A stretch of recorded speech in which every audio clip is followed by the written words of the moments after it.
আমিও ভালো আছি। একটু সামান্য সর্দি কাশ লাগছে, কারণ মাইনাসের দেশে ছিলাম, এখন প্লাসের দেশে আসছি। গত 12-13 দিন আমেরিকায় ছিলাম, সেখানে প্রচন্ড শীত চলছে। কোন কোন অঙ্গরাজ্যে স্নো পড়ছে, তুষার পড়ছে। স্বাভাবিক তাপমাত্রাও বাংলাদেশের 0 ডিগ্রি সেলসিয়াসের নিচেই বিভিন্ন এলাকায়। ঘরের বাহিরের পানি যদি থাকে, সেটা 2-4 ঘন্টার ভিতরে বরফ হয়ে যায়। তো যার কারণে একটু ঠান্ডা নিয়ে আসছি, সেরে যাবে ইনশাআল্লাহ। ঘুম হয়নি, ঘুমানোর সুযোগ পাইনি। লম্বা সফর, 19 ঘন্টা শুধু বিমানে থাকা লাগে। এখন জেএফকে নিউ ইয়র্কের এয়ারপোর্টে এসে 4 ঘন্টার মতো অপেক্ষা করেছি, বিমান ডিলে করেছে।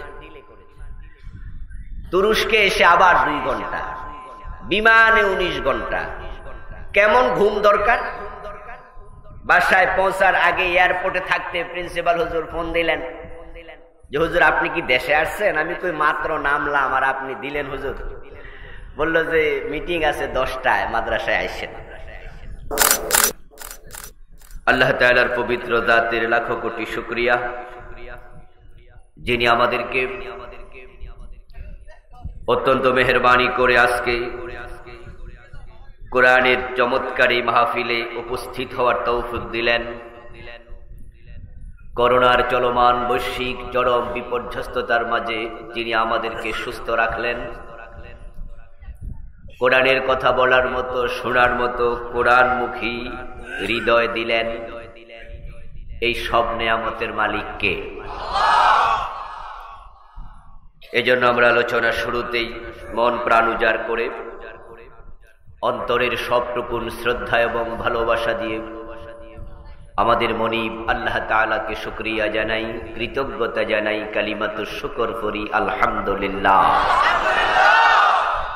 দরুদ ও সালাম বিশ্বনবী সাইয়্যিদুল মুরসালিন, ইমামুনা, কুদওয়াতুনা, হাবিবুনা, উসওয়াতুনা, সনদুনা, তাবিবু কুলুবিনা, মুহাম্মাদুর রাসূলুল্লাহ সাল্লাল্লাহু আলাইহি ওয়াসাল্লামের উপর, সাহাবায়ে কেরাম ও শুহাদায়ে জামির আ'লা ইল্লিয়িন আল্লাহ তাআলার কাছে কামনা করছি, বলুন আমিন। সম্মানিত ভাইরা, আলোচনার বিষয়বস্তু দেয়া হয়েছে গীবত, হাসাদ তথা পরনিন্দা, হিংসা বিদ্বেষের পরিণতি, আখিরাতে তার ভয়াবহতা কি হবে সে প্রসঙ্গে কথা বলতে বলা হয়েছে। ইনশাআল্লাহ এরই আলোকে আমরা কথা বলবো পবিত্র কোরআন মাজিদের সূরাতুল হুজুরাত থেকে। আমি আপনাদের সম্মুখে একখানা আয়াতে কারিমা তিলাওয়াত করেছি, যেখানে আল্লাহ তাআলা এই প্রসঙ্গে কথা বলেছেন। আল্লাহ তাআলা আমাদেরকে লক্ষ্য করে বলছেন, ইয়া আইয়ুহাল্লাযীনা আমানু, ওহে তোমরা যারা ঈমান এনেছো, হে ঈমানদারেরা, ইজতানিবু কাসীরাম মিনায-যন, তোমরা অধিক ধারণা করা থেকে বেঁচে থাকো। ইন্না বা'দায-যন্নি ইসম, নিশ্চয়ই কিছু কিছু ধারণা গুনার কারণ হয়ে যায়। ধারণার ভিত্তিতে কথা বলো না, কথা বলবে জেনে শুনে। ওয়ালা তাকফু মা লাইসা লাকা বিহি ইলম, যে বিষয়ে ইলম নাই সে বিষয়ে কথা বলা যাবে না। আল্লাহর অর্ডার, আল্লাহ তাআলার নির্দেশ, ওয়ালা তাকফু মা লাইসা লাকা বিহি ইলম, যে বিষয়ে তোমার ইলম নাই সে বিষয়ে তুমি কথা বলতে যেও না। কারণ ধারণা করে কথা বললে ধারণা মিথ্যা হওয়ার সম্ভাবনা আছে না নাই? আল্লাহ নিষেধ করছে চুরি করো না, চুরি করা কবিরা গুনাহ। আল্লাহ তাআলা বলছেন জিনা করো না, জিনা করা কবিরা গুনাহ। আল্লাহ বলছেন মন্দ ধারণা পোষণ করো না, যে বিষয়ে ইলম নাই সে বিষয়ে কথা বলো না, সুতরাং এটাও হবে কবিরা গুনাহ। এখন আমরা চুরিকে কবিরা গুনাহ মনে করি, তাই স্বাভাবিক তো আমরা চুরি করি না। জিনা করাকে কবিরা গুনাহ মনে করি, তাই জিনা করি না। কিন্তু ইলম নাই তারপরও কথা বলি, এমন বদঅভ্যাস কিছু ভালো মানুষেরও আছে না নাই? এটা যে একটা গুনাহ এটা আমরা মনে করি না। না জেনে কথা বললে সমস্যা কি? আমার কথাটা ভুল হইলে ভুল হইছে, অসুবিধা কি? এই হলো আমাদের মানসিকতা। আমার বন্ধু, না জেনে আন্দাজ করে কথা বলার কারণে সমাজে অসংখ্য মিথ্যাশ্রয় লাভ হয়ে যায়। না জেনে আপনি একটা কথা বলছেন আন্দাজ করে, 10 জন শুনেছে, 10 জনের মাঝে 7-8 জন এটাকে সত্য মনে করেছে। আর তিনি যদি সম্মানী মানুষ হন, আলেম ওলামা হন, আন্দাজ করে যদি কথা বলেন, যেমন আজকের এই মাহফিলে কয়েক হাজার মানুষ আলহামদুলিল্লাহ উপস্থিত আপনারা হলেন, যদি আমি আন্দাজে কোনো কথা বলি, আমি যে আন্দাজে বলছি আপনি তো জানার কথা না, আপনি ভাবতেছেন হুজুর জেনে বুঝেই বলতেছে। যেই কথাটা আমি আন্দাজে বললাম, এখানে যদি 1000 মানুষও বিশ্বাস করে, একটা মিথ্যা 1000 মানুষের কাছে চলে গেল। এই মিথ্যা কথাটা, ভুল কথাটা শোনার পরে 1000 মানুষ পেটের মাঝে রেখে দেবে, নাকি তারাও বলে বেড়াবে? এখন আমি একজনে বলেছি, এখন আর একজন নাই, লাখ লাখ মানুষের কাছে মিথ্যা চলে যাবে, অসত্য কথার সয়লাভ হয়ে যাবে। মিথ্যা সমাজে ছড়িয়ে পড়া থেকে যদি আমরা বিরত থাকতে চাই, তাহলে কখনো আন্দাজে কথা বলা যাবে না। আল্লাহর হাবিব সাল্লাল্লাহু আলাইহি ওয়াসাল্লাম বলেছেন, এমন একটি জামানা আসবে, আল্লাহ তাআলা মানুষের কলব থেকে ইলম তুলে নেবেন, আলেমদেরকে তুলে নেয়ার মাধ্যমে, হাত্তা লা ইয়াবকা আলেমা। এক পর্যায়ে দেখা যাবে কোন আলেম আর বেঁচে নাই। আল্লাহ ইলম তুলে নিছেন বিকবদিল উলামা, আলেম তুলে নেয়ার মাধ্যমে ইলম তুলে নিলেন। এখন আলেম নাই। ইত্তাখাদান নাসু রুউসান জুহালা, তখন জাহেলদেরকে টুপিওয়ালা, পাঞ্জাবিওয়ালা, লম্বা জামা দেখলে মানুষ আলেম মনে করে, তার কাছে গিয়ে মানুষ তাকে আলেমদের শিরোমণি ভেবে। ফাসালান নাস, মানুষ তাদের কাছে বিভিন্ন মাসালা জানতে চাইবে। এখন তাদের কাছে তো ইলম নাই, মানুষ তাকে আলেম মনে করে প্রশ্ন করলো, ফাফতাউ বিগাইরি ইলমিন ফাদাল্লু ওয়া আদাল্লু। আন্দাজে কথা বলা কত জঘন্য দেখেন। রাসূলুল্লাহ সাল্লাল্লাহু আলাইহি ওয়াসাল্লাম বলেন, ওই লোকটা তখন আন্দাজে ফতোয়া মাইরা দেবে।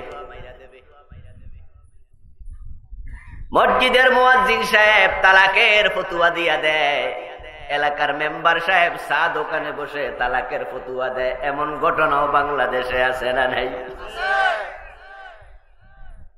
মক্তবের হুজুর সাহেব তালাকের ফতোয়া দিচ্ছে। আমি মসজিদের মুয়াজ্জিন সাহেবকে ছোট করার জন্য বলিনি, মক্তবের হুজুরকে হাও করার জন্য বলিনি। আমি বলতে চাচ্ছি, তালাকের মাসআলা ফতোয়া বড় বড় মুফতিরা পর্যন্ত ঘাম ছুটা যায় দেওয়ার সময়। শরীয়তের মাঝে যত মাসআলা আছে তালাকের মতো সেনসিটিভ মাসআলা নাই, খুবই সেনসিটিভ। যদি তালাক হয়ে যায় আপনি বলেন হয় নাই, তাহলে তারা যা করবে সবটাই জেনা হবে, ঠিক না? তালাক হয়ে গেছে কিন্তু আপনি মাসআলা বোঝেন না, আন্দাজে মেরে দিলেন ফতু, আরে তালাক হয়েছে না। তাহলে তারা স্বামী স্ত্রীর মতো মেলামেশা করবে, করবে না? তালাক তো হয়ে গেছে, বিবাহ কি আছে না গেছে? এখন যা করে তা কি বৈধ না অবৈধ? কথা বলেন, জায়েজ না হারাম? এই জেনার গুনাহ মুফতির কাজেও আসবে।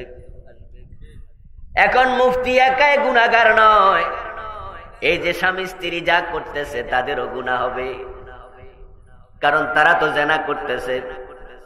ফাদাল্লু আদাল্লু, নবী মুহাম্মদ 1400 বছর আগে বলছেন, আন্দাজে কথা বলার কারণে ওই লোক নিজে পথহারা হবে, মানুষকেও পথহারা করে ছেড়ে দেবে। মানুষের ব্যাপারে মন্দ ধারণা করা যাবে না। হুসনুল যন্নি মিনাল ইবাদাহ, কারো ব্যাপারে অপরাধ প্রমাণিত হওয়ার আগ পর্যন্ত তার ব্যাপারে মন্দ ধারণা করা জায়েজ নাই, বরং উত্তম ধারণা করা কারো ব্যাপারে ইবাদতের অংশ। একটা মানুষ খারাপ প্রমাণিত হওয়ার আগ পর্যন্ত তাকে খারাপ মনে করা যাবে না।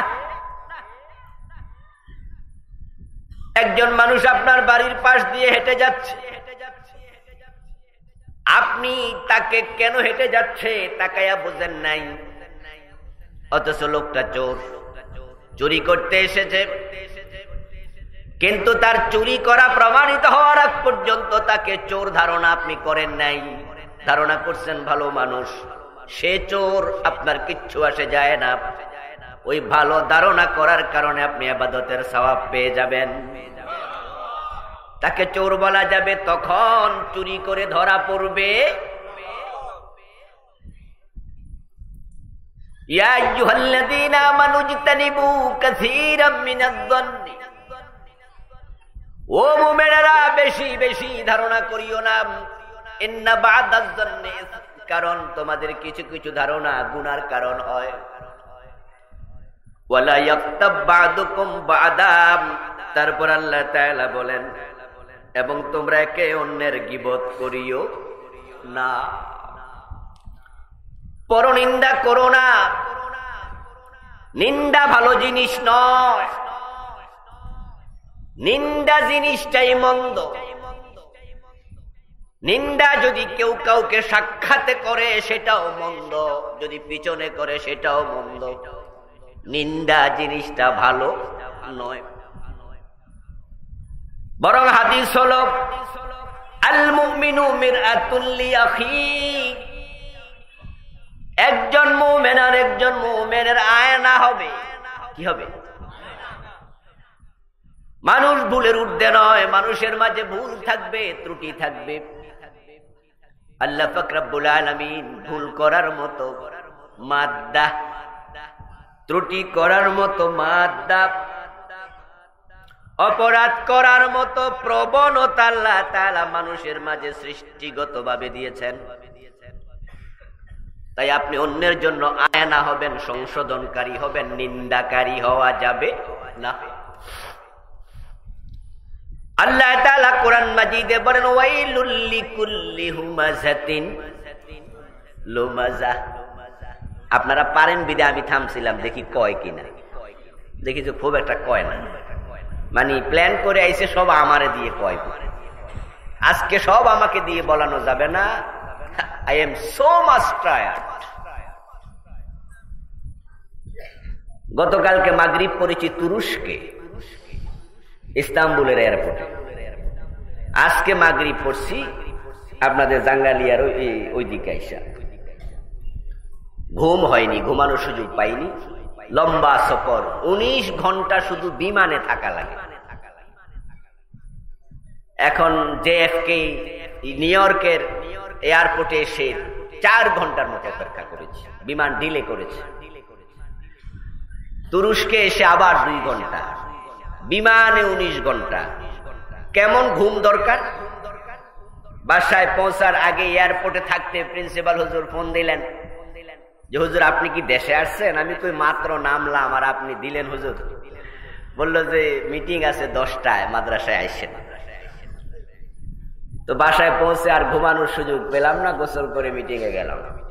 তারপরে দুপুর বেলায় মেহমান হাজির। মেহমান রেখে ঘুমাইলে মাইন্ড করবে না? মেহমানের ইকরাম করা এটা ঈমানের অংশ।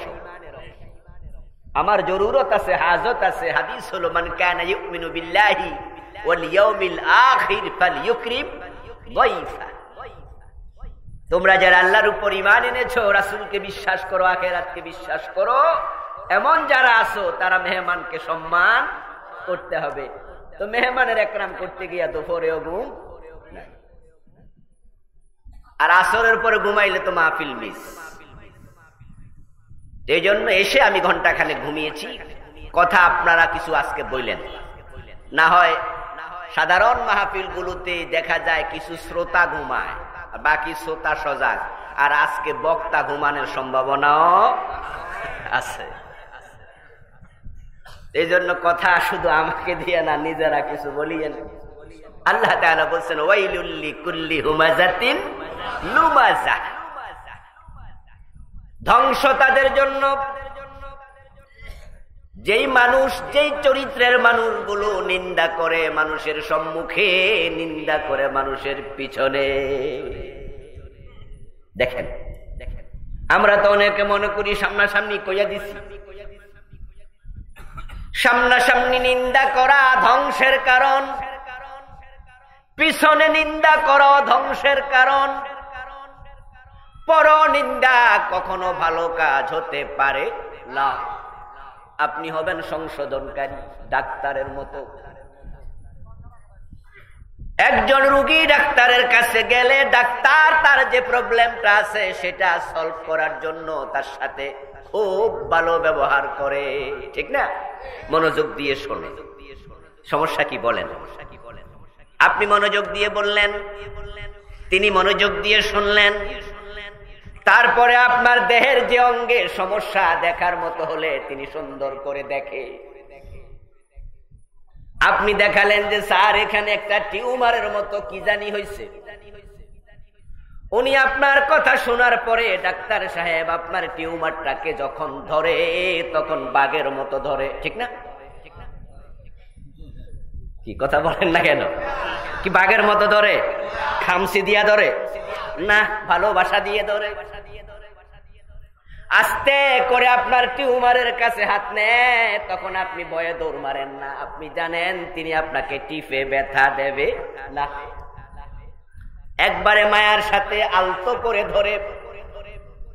যদি উনি টিপে দেখতে চায় তাহলে টিপ দেওয়ার সময় জিজ্ঞাসা করে ব্যথা পান কিনা, ঠিক না? কয় যে ব্যথা পাইতেছেন, ব্যথা পাইতেছেন। আপনি বলেন জি স্যার, তাহলে এবার আর টিপ দেয় না, আলতো করে হাত লাগায়। আপনার সমস্যা সমাধানের জন্য তিনি জানে যে বিস্ফোট হয়েছে, টিউমার হয়েছে, অপারেশন ছাড়া গতি। এবার তিনি অপারেশন করার জন্য প্রস্তুতি নেয়, আপনার সাথে কথা বলে নেয় যে ভাই এটা কি করতে হবে, অপারেশন করতে হবে। অপারেশন করার সময় ডাক্তার ভাবে যদি তাকে আমি সজাগ সচেতন রেখে অপারেশন করি ব্যথা পাবে, চিৎকার দেবে। তাই অপারেশন করার আগে ইনজেকশন দিয়া অ্যানেস্থেসিয়া করে অবশ করে তারপরে অপারেশন করে। কারণ ডাক্তারের চিন্তা হলো আমার রোগী যেন ব্যথা না পায়, কাজ হয়ে যাক। তার টিউমারের অপারেশন দরকার, কিন্তু ব্যথা দেয়া যাবে না। আমার রোগীর সাথে আমার ব্যবহার হবে অনেক ভালো। সমাজে যে মানুষগুলো অপরাধ করে, অপরাধী মানুষগুলো রোগীর মতো, তারা মানসিক রোগী। এখন আমরা যারা ভালোবাসি, ভালোবাসা দিয়ে সংশোধন করা দরকার আছে না নাই? সমাজের অপরাধী মানুষগুলোকে ভালোবাসা দিয়ে সংশোধন করো। আদ-দীন ওয়ান নাসিহা। সহিহ বুখারীর হাদিস قال النبي صلى الله عليه وسلم الدين والنصيحة আল্লাহর হাবিব বলেন দ্বীন হলো নসিহতের নাম আদ-দ্বীন মুবতাদা আন-নাসিহা খবর অনেক আলেম ওলামা আছেন এখানে আরবি গ্রামার মুবতাদা হয় মারিফা খবর হয় আলেম ভাইরা কোন না খবর কি হয় নাকারা এটাই হলো আরবি ব্যাকরণের নিয়ম আসলুল মুবতাদাই আন ইয়াকুনা মারিফাতান ওয়া আসলুল খবরি আন ইয়াকুনা নাকারা কিন্তু আদ-দ্বীন ওয়ান নাসিহা এই শব্দের মাঝে মুবতাদা ও মারিফা খবর ও মারিফা বালাগাতের কায়দা হলো যদি খবর মারিফা হয় ইউফিদুল হাসরা তখন হসরের ফায়দা দেয় খাসের ফায়দা দেয় সীমাবদ্ধতার ফায়দা দেয় তখন বাংলা অর্থ দাঁড়াবে আদ-দ্বীন ওয়ান নাসিহা দ্বীন মানে হলো অন্যের কল্যাণ কামনা করা কুনতুম খায়রা উম্মাহ উখরিজাত লিন-নাস কল্যাণ কামনা করা মানুষের উপকার করা সেরা ইবাদত শুধু নামাজ রোজা হজ যাকাত ইবাদত নয় ইবাদত আরো কত রকমের আছে বন্ধু অন্যের কল্যাণ কামনা করা সেরা ইবাদত দ্বীন মানে কল্যাণ কামনা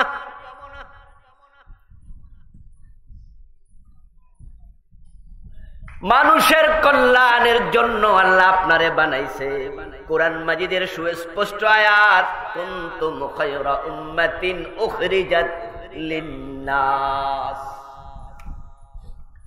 তোমরা সর্বশ্রেষ্ঠ জাতি তোমাদেরকে মানুষের কল্যাণের জন্যই বানাইছি সুবহানাল্লাহ পড়বেন না এই কথাটা আমার না আল্লাহর অন্যের কল্যাণ করবেন এর জন্য আল্লাহ আপনারে বানাইছে ক্ষতি করার জন্য বানায় নাই নিন্দা করার জন্য বানায় নাই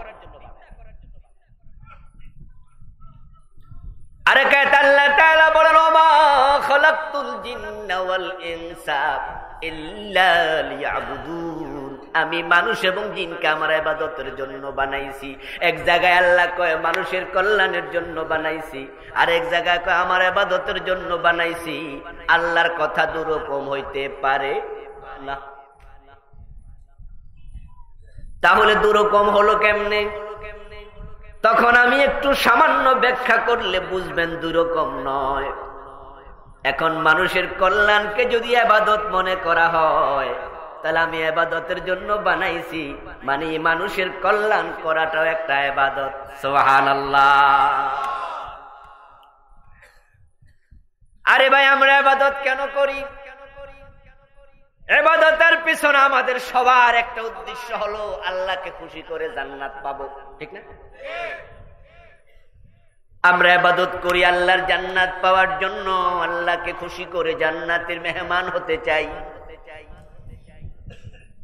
এখন জান্নাত পাওয়ার জন্য আপনি নামাজ রোজা হজ যাকাত শুধু নয় মানুষের কল্যাণের কথা মাথায় রাখুন পিপাসিত কুকুরকে পানি পান করাইয়া জীবনের সব গুনাহ ক্ষমা পাইয়া জান্নাত পেয়েছে এমন চরিত্রহীন নারীর কথাও হাদিসে আছে না নাই চরিত্রহীন নারী যেটাকে আমরা সহজ বাংলায় পতিতা বলি যে মেয়েটা টাকা দিলে ইজ্জত দেয় ওই মেয়েটা যাচ্ছে মরুদ্যানের পাশ দিয়ে হেঁটে বনি ইসরাইলের একজন রমণীর কথা রাসূল বলছেন একজন নারী সে দেখলো মরুদ্যানের পাশে একটা কুকুর পিপাসিত হয়ে জিহ্বা বের করে হাঁপাচ্ছে ওই কুকুরটার প্রতি মেয়েটার হৃদয়ে ভালোবাসা জন্ম নিল সে তার পায়ে ছিল চামড়ার মোজা খুললো গায়ে ছিল ওড়না ওড়নার সাথে এটা বাঁধলো তারপরে মরুদ্যানের কোপের মাঝে ফেলে মোজার ভিতরে সামান্য পানি ঢুকালো তারপর ওই পানিটুকু পিপাসিত কুত্তার মুখে দিল। কুকুর যেই ঘরে থাকে, ছবি টানানো থাকে, ওই ঘরে রহমতের ফেরেশতা প্রবেশ। লা তাদখুলুল মালাইকাতু বাইতান ফীহি কালবুন আও তাসাবির। রাসূল সাল্লাল্লাহু আলাইহি ওয়াসাল্লাম বলেন, যে ঘরে কুকুর থাকে, যে ঘরে ছবি থাকে, ওই ঘরে রহমতের ফেরেশতা প্রবেশ করে না। এই জন্য আমরা কুকুর ঘরে রাখি না, আমরা ছবিও ঘরে রাখি না। কথা কি সবটাই ঠিক আছে? ছবি ঘরে নাই তো? এখানে একটু প্যাঁচ লেগে গেছে, এবার সবাই হ্যাঁ খুশি নাই। এর কারণ কতজনের ঘরে বাবার ছবি, মায়ের ছবি, ছেলের ছবি, কত প্রাণীর ছবি আছে। আবার অনেক পাগলা কর্মী আছে, নেতা নেত্রী ছবিও টানায়া রাখে। ওই কর্মী বুঝায় আমি তোমারে ভালোবাসি, তাই নেতা নেত্রীর ছবি ঘরে ঝুলিয়ে রাখছেন। হাদিস বলছে আপনার ঘরে রহমতের ফেরেশতা প্রবেশ করবে। এখন যেই ঘরে ছবি ঝুলানো আছে, সেই ঘরে যদি আপনার মৃত্যু আসে, তাহলে উপায় কি? এক বেটা বুড়া হইয়া গেছে, শরীরটা বড় খারাপ, ডাক্তার বলতেছে অবস্থা ভালো নয়, ভালো চিকিৎসা দেন। রোগী মনে মনে কয় আমি বুঝছি চিকিৎসাও লাভ হবে না। ছেলেদেরকে বলতেছে বাজারে যা, বেশি করে বিভিন্ন প্রাণীর ছবি নিয়ে আয়, গরুর ছবি, ছাগলের ছবি, মানুষের ছবি, নায়কের ছবি, নায়িকার ছবি, যা পাস নিয়ে আয়। বাবার অর্ডার শুনে সন্তান দৌড়ে বাজারে গেছে, অনেকগুলো ছবি আনছে। এবার বলে ঘরের মাঝে লাগা। মসজিদের ইমাম সাহেব খবর শুনছে, এই লোকটা তো খারাপ লোক না, কিন্তু এই বেটা বুড়া হইয়া কি বিমরতি ধরছে, ঘরের মাঝে নায়ক নায়িকার ছবি লাগাচ্ছে, শুনলাম ছেলে দেখি কিনে আনাইয়া। এবার ইমাম সাহেব যায় হাজির মুরব্বীরে কয়, হাজি সাহেব আপনি তো ভালো মানুষ, আপনার ঘরের মাঝে এসব তো জীবনে কোনোদিন দেখি নাই, এখন আপনি করলেন কেন? কই হুজুর গত জুমায় আপনি বলেছেন যে এই ঘরে ছবি থাকে ফেরেশতা যায় না, তাই আমি মরতে চাই না, আরো কিছুদিন বাঁচতে চাই, ছবি লাগাইছি আজরাইল আইব না।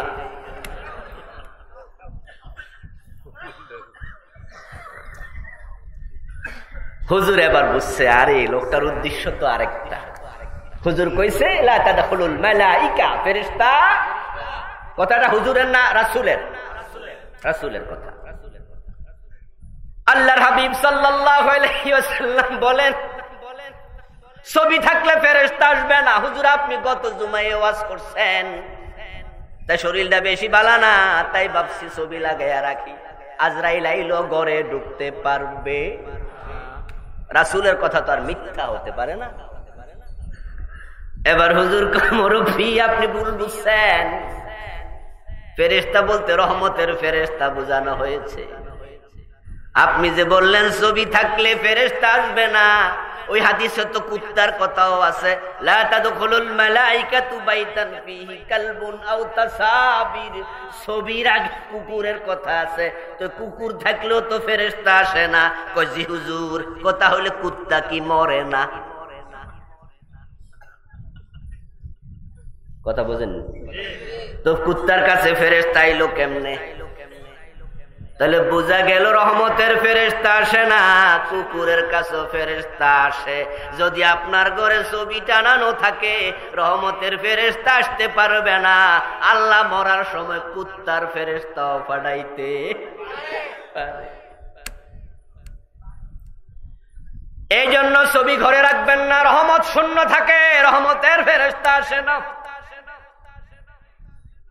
আমার বন্ধু যে কুকুর থাকলে ফেরেশতা আসে না, ওই চরিত্রহীন নারী কুকুরে পানি খাওয়াইলো। নবী মুহাম্মদুর রাসূলুল্লাহ সাল্লাল্লাহু আলাইহি ওয়াসাল্লাম বলেন, আল্লাহর রহমতের দরিয়ার মাঝে জোয়ার উঠে গেল। ওই কুকুরের প্রতি ভালোবাসা দেখানোর কারণে আল্লাহ ওই পতিতার সব গুনাহ ক্ষমা করে দিয়েছেন। আল খালকু কুল্লুহুম ইয়াদুল্লাহ, পুরা সৃষ্টি জগৎ আল্লাহর পরিবারের সদস্য। কুকুর রে বানাইছে কে? সবাই একটু বলেন, কুকুর রে খাওয়ায় কে? কুকুরের জন্য খাবারের আলাদা হোটেল নাই, কুকুরের নামে কোনো ব্যাংকে অ্যাকাউন্ট, কিন্তু দেখবেন এলাকার কুকুর শরীর স্বাস্থ্য আপনার চেয়েও। কিছু কুত্তা আছে একবারে নাদুস নুদুস, তো হে কোন হোটেলের খাবার খায়? ওই হোটেলের মালিককে আল্লাহ তারে খাওয়াচ্ছে। মানুষ খাওয়াইলে আল্লাহ খুশি হয়, কারণ কি? কারণ রাজ্জাক তো আল্লাহ। আপনি যখন কাউকে খাওয়ান, আল্লাহ কয় আমার কাজটা সে করছে। সুবহানাল্লাহ পড়ে, আমার কাজটা সে করতেছে। তাখাল্লাকু বিআখলাকিল্লাহ, তোমরা আল্লাহর চরিত্র অর্জন করো। আমার বন্ধু, পিছনে নিন্দা করবেন না, সামনেও নিন্দা করবেন না। মুখের উপর বলে দিলাম, বাহাদুরি প্রকাশ করলেন। কুমক আমার সামনে একটা অন্যায় করছে, আমি থাপ্পড় মেরে দিছি, আমি তারে কটু কথা বলে দিয়েছি, মুখের উপর কইয়া দিছি। না রে দোস্ত, নাম তুমি ডাক্তারের ভূমিকা রাখো। কোন মানুষ যদি অপরাধ করে, তাকেও ভালোবাসা নিয়ে সংশোধন করা লাগবে। এই জমিনে মানুষ যত অপরাধ করে, সব অপরাধের মাঝে সিরিয়ালে 1 নাম্বার অপরাধের নাম হলো শিরিক, কুফর। ঠিক কিনা? জানেন তো ইন্না শিরকা লা যুলমুন। শিরিক হলো, কুফরি হলো সিরিয়ালে 1 নাম্বার। আচ্ছা, আপনাদের কাছ থেকে জানি, চুরি করা বড় গুনাহ না কুফরি করা বড় গুনাহ? মাশাআল্লাহ, বলেন, সবাই বলেন, কোনটা বড় গুনাহ? জেনা তো খুব খারাপ জিনিস না, একবারে নিকৃষ্ট জিনিস। আচ্ছা, জেনা করা বড় গুনাহ না শিরিক করা বড় গুনাহ? মাশাআল্লাহ, এগুলো এলেম। জেনাও গুনাহ, মদও গুনাহ, চুরিও গুনাহ, ডাকাতিও গুনাহ, এগুলো কাবায়ের কবিরা গুনাহ। কিন্তু সিরিয়াল 1 নাম্বার হলো কুফর, সিরিয়াল 1 নাম্বার হলো শিরিক। শিরিক এবং কুফর একই, এক জিনিস। কুল ইয়া আইয়ুহাল কাফিরুন লা আ'বুদু মা তা'বুদুন। ও মূর্তি পূজকেরা, তোমাদের সাথে আমি নাই। মূর্তি পূজা যারা করে তারা মুশরিক, কিন্তু আল্লাহ কয় ইয়া আইয়ুহাল কাফিরুন, হে কাফের। তাহলে বোঝা গেল কাফের এবং মুশরিক এখানে একই অর্থ, একটু ভিন্নতা আছে, সেটা আরেক জিনিস। আমার বন্ধু কুফরি করলো, শিরিক করলো, সবচেয়ে বড় অপরাধী। ওই বড় অপরাধীর মাঝে ছিল ফেরাউনের নাম। সে শুধুমাত্র শিরিক কুফরি করে নাই, বরং সে ঘোষণা দিছে আনা রাব্বুকুমুল আ'লা, আমি তোমাদের বড় খোদা। নাউজুবিল্লাহ। সে আল্লাহরে সরাইয়া আল্লাহ চেয়ারে বইতে চায়, সে আরশের মালিক হতে চায়, আমি বড় খোদা। কেডা আবার আল্লাহ? শুরু। ওই ফেরাউনের কাছে দাওয়াত নিয়ে আল্লাহ তাআলা মুসা নবীকে যেতে বলেছেন। কুরআন কারীম আল্লাহ তাআলা বলেন, ইযহাবা ইলা ফিরআউন ইন্নাহু তাগা, ইযহাব ইলা ফিরআউন ইন্নাহু তাগা। ও মুসা, ফেরাউনের কাছে যাও। ও মুসা, হারুন, তোমরা দুইজনে ফেরাউনের কাছে যাও, তাকে আল্লাহ তাআলার দাওয়াত দিবা। সবচেয়ে বড় অপরাধী ফেরাউন, কিন্তু তার কাছে যখন যাইবা, ফাকুলা লাহু কাওলান লাইয়িনা, তার সাথে খুব নরম ভাষায় কথা কইবা। এখানে একটা সুবহানাল্লাহ দরকার। কে বলতেছে? আল্লাহ শিখাইতেছে নরম ভাষায় কথা কইবা। তা আপনি যে নিন্দা করেন, কেউ একটা ভুল কথা বলেছে, ভুলটা তো সুন্দর করে ধরাইয়া দেওয়া যায়, যায় না? ওই ডাক্তারের মতো ভালোবাসা নিয়ে এটা না কইরা আপনি মুখের উপর কটা কইয়া দিলেন, কইয়া দিয়া কোন যে কইছি।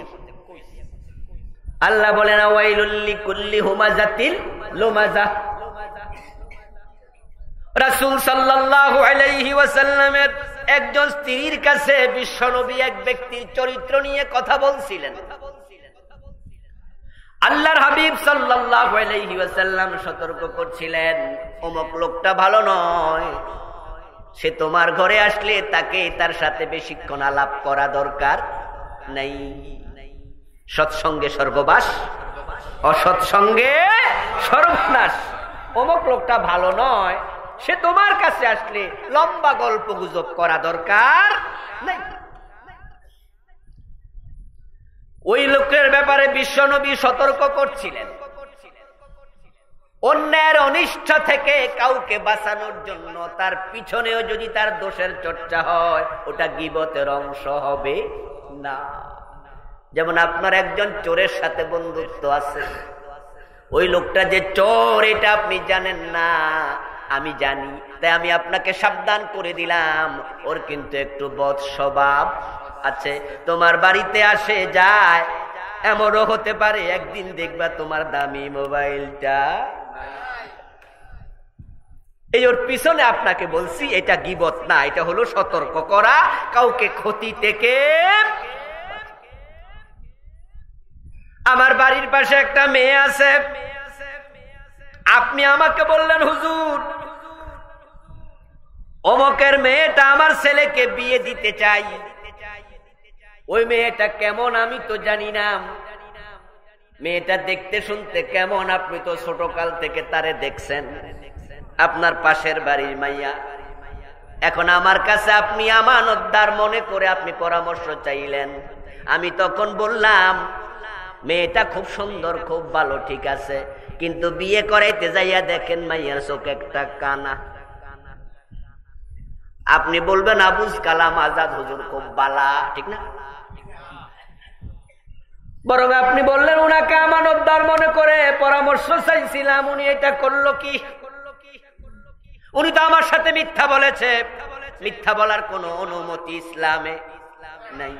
এখন আমি বলে দিলাম, যেই লোকের মেয়েটা বিয়ে করাতে চাচ্ছেন আপনার ছেলেকে, আমার আপত্তি নেই, আপনি বিয়ে করাতে পারেন, তবে আমানতদার হিসাবে আমি পরামর্শ দিচ্ছি, আমি দেখেছি মেয়ের একটা চোখে একটু প্রবলেম আছে, দেখে শুনে বিয়ে করাইয়েন। এটা গীবতের অংশ না। পিছনে বললে গীবত নয়। কিছু কিছু শব্দ আছে, যেমন কেউ আপনার উপর জুলুম করছে, জালেম হতে পারে, সে সরকার হতে পারে, ব্যক্তি, যে ব্যক্তির সাথে আপনি কুলাতে পারছেন না, যে শক্তির সামনে দাঁড়াতে পারছেন না, আপনার উপর জুলুম করতেছে, এখন ওই ব্যক্তি এবং ওই প্রশাসনের পিছনে আপনি জনমত তৈরি করার জন্য তার পিছনেও তার দোষ বলা যেতে পারে, এটা গীবতের অংশ নয়। আল্লাহ তাআলা বলেন লা ইউহিব্বুল্লাহুল জাহরা বিসসুই মিনাল কওলি ইল্লা মান যুলিম। লা ইউহিব্বুল্লাহুল জাহরা বিসসুই মিনাল কওল, কোন রকমের খারাপ কথা প্রকাশ করা আল্লাহ পছন্দ করে না, ইল্লা মান যুলিম, তবে যার উপর জুলুম হয় সে বলতে পারবে। যে ব্যক্তিকে অনুসরণ করলে পরে মানুষ পথহারা হবে, যে ব্যক্তি অন্যায়কারী তার ব্যাপারে সতর্ক করলে অসুবিধা নাই। যেমন ফেরাউনের বিরুদ্ধে বলতেছি, ফেরাউন আজকের মাহফিলে আসেনি, তোর পিছনে বললে গীবত হইয়া যাইব না? আমার বন্ধু, যে ব্যক্তিকে অনুসরণ করলে মানুষ পথহারা হবে, ক্ষতিগ্রস্ত হবে, ওই ব্যক্তি যদি মরেও যায় অথবা জীবিত থাকে, তার পিছনে তার ওই ক্ষতিটুকু বলা গীবত নয়। কিন্তু আপনি কারো দোষ পেলেন, সামনাসামনি তাকে আপনি হিট করলেন, নিন্দা করলেন, সামনাসামনি নিন্দা করলো, ওয়াইলুন আছে, ধ্বংস তার জন্য যে পিছনে অথবা সামনে নিন্দা। আমার সাবজেক্ট আজকে পিছনের নিন্দা, গীবত, সেটা তো বলবোই। ধৈর্য হারা হচ্ছেন না তো? قال النبي صلى الله عليه وسلم الويل واد في جهنم يهبي فيه الكافر 40 خريفا قبل أن يبلغ قعره رواه الترمذي। আল্লাহর হাবিব বলছেন ওয়াইল হলো জাহান্নামের একটা গর্তের নাম, একটা উপত্যকার নাম, একটা জায়গার নাম, যে জায়গায় জাহান্নামীকে ফেলে দিলে তলায় যেতে 40 বছর লাগবে।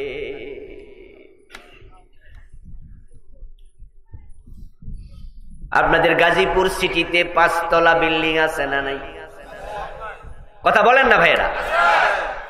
5 তলা, 7 তলা, 10 তলাও থাকতে পারে।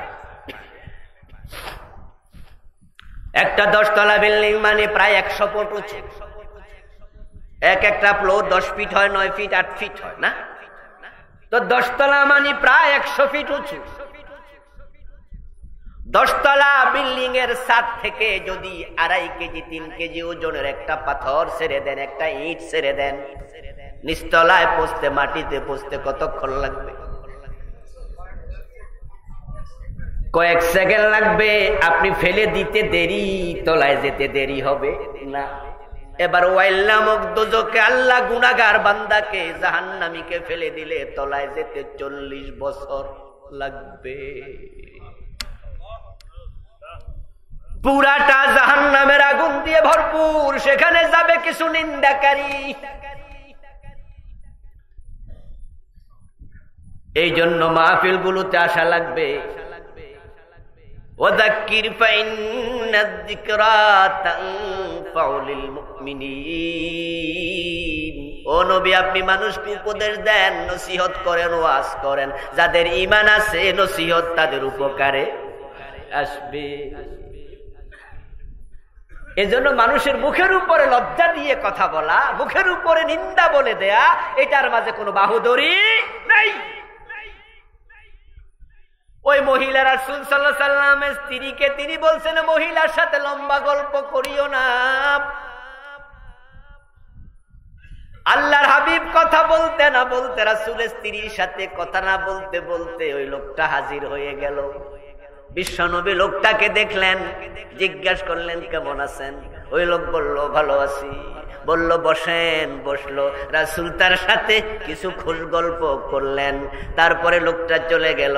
এবার আমাদের মা রাসূলের স্ত্রী প্রশ্ন করতেছে, ইয়া রাসূলুল্লাহ, আপনি বলছেন লোকটা ভালো না, অথচ লোকটা আপনার কাছে আসার পরে আপনি হাইসা হাইসা কথা বলছেন কেন?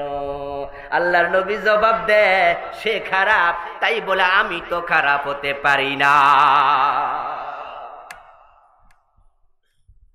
সে খারাপ, তার ব্যাপারে আমি তোমাকে সতর্ক করছি, কিন্তু আমি বদ হই কেমনে, খারাপ হই কেমনে, আমি রূঢ়বাসী হই কেমনে, আমি খারাপ কথা বলি কেমনে? তাহলে বুঝা গেল একজন ভদ্রলোক কখনো নিন্দাকারী হয়।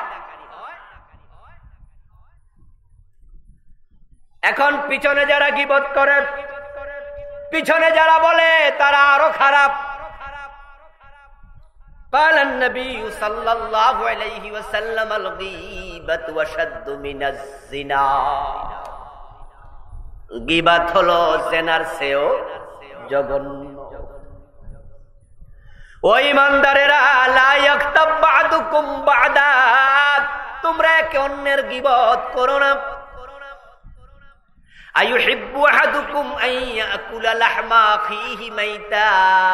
এবার আল্লাহ বলেন, তোমার ভাই যদি মরে যায়, কেউ যদি তোমারে বলে তোমার মরা ভাইয়ের গোশত ছুরি দিয়া কাইটে একটু খাও অথবা কামড়ায়া খাও, তুমি কি এটা পছন্দ করবা? না না, ফাকারিহিতুমু। আল্লাহ নিজে জবাব দেয়, কোন ভাই কখনো তার মরা ভাইয়ের মাংস পছন্দ করবে না খাইতে। আল্লাহ বুঝাইয়া দিলেন, গীবত করা মানে হলো মরা ভাইয়ের মাংস।